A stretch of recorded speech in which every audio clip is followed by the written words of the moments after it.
आज होळी आहे म्हणून हे सगळं आणून केलं. ठरवलं होतं की आता सगळे बाहेर येतील, पूजा करतील, होळी पेटवतील, एक छान आपण सण साजरा करू असा विचार होता तिचा. तिने स्वयंपाक केला, राब राब राबली, सगळ्यांसाठी गोडाधोडाचं केलं तिने. कुठे करा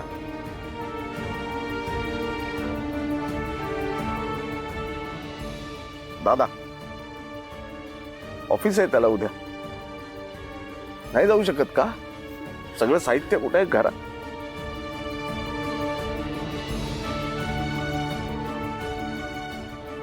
तिचं औषध पाणी आहे, माझं औषध पाणी आहे, हे सगळं कुठे आहे घरात?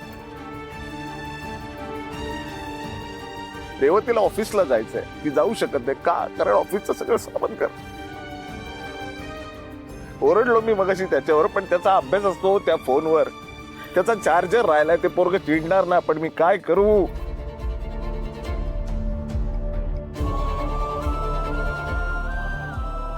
हिची परीक्षा आहे, हिची सगळी पुस्तकं सगळं आतमध्ये. काय करू मी? सांगा ना तुम्ही, कसा शांत राहू?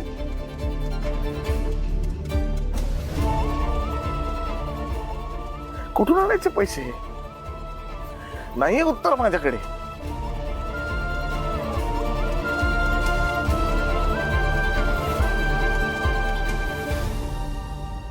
अहो ऐका ना, आपण काही ना काहीतरी मार्ग काढू. तुम्ही नका काळजी करू.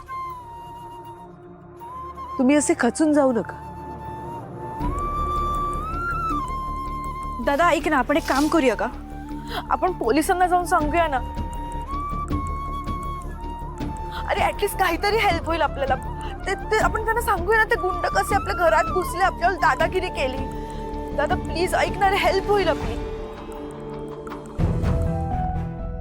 नाही करू शकत आपण, रेवती आहे. आपण जर पोलीस स्टेशनला गेलो ना, तर तो तेलंग पोलिसांना सांगेल की यांनी माझे 10 लाख रुपये घेतले, जे खरं आहे. वेळेत आपण परत नाही केलेत ते पैसे, त्याला पोलीस काही नाही करणार, मला उचलतील. या कारणामुळे गप्प बसलोय मी, दुसरं काही नाही.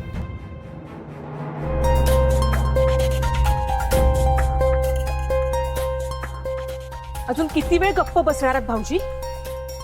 48 तास दिलेत त्या गुंडाने. असेच गप्प बसून राहिलात तर पैसे कुठून आणणार आहात?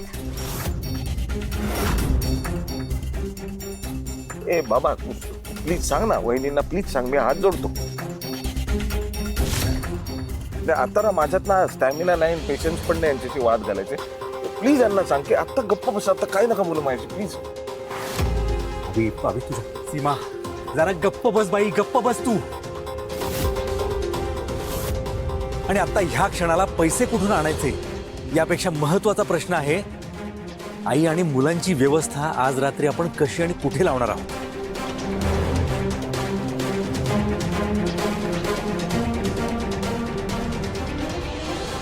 आई, तुम्ही म्हात्रे काकूंकडे झोपायला जाता का?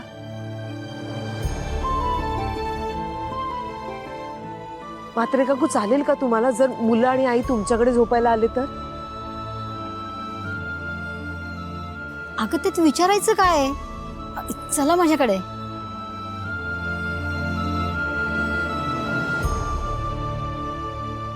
मला चालणार नाही.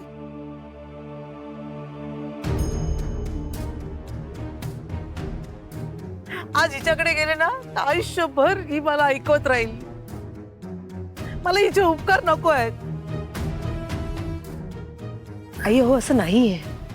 आपल्या म्हात्रे काकू खूप चांगले आहेत आणि फक्त एका रात्रीचा प्रश्न आहे ना. मी एकदा सांगितलं ना, मला जायचं नाहीये कुठे. अहो दुर्गा वहिनी, असं काय करतायत तुम्ही? मी तर म्हणते तुम्ही सगळेजण माझ्याकडे चला. मी ना तुमच्या सगळ्यांसाठी छान जेवण बनवते. अनु, आता तू चल, पटकन चल. तुझ्या सासूबाईंना पण घे. सीमा, तू पण चल. रेवती बाळा, तू हुशार आहेस ना? सगळ्यांना घे आणि सगळ्यांना सांग. चला चला मुलांना, तुम्ही पण चला. लगेच चला, मी स्वयंपाक बनवते.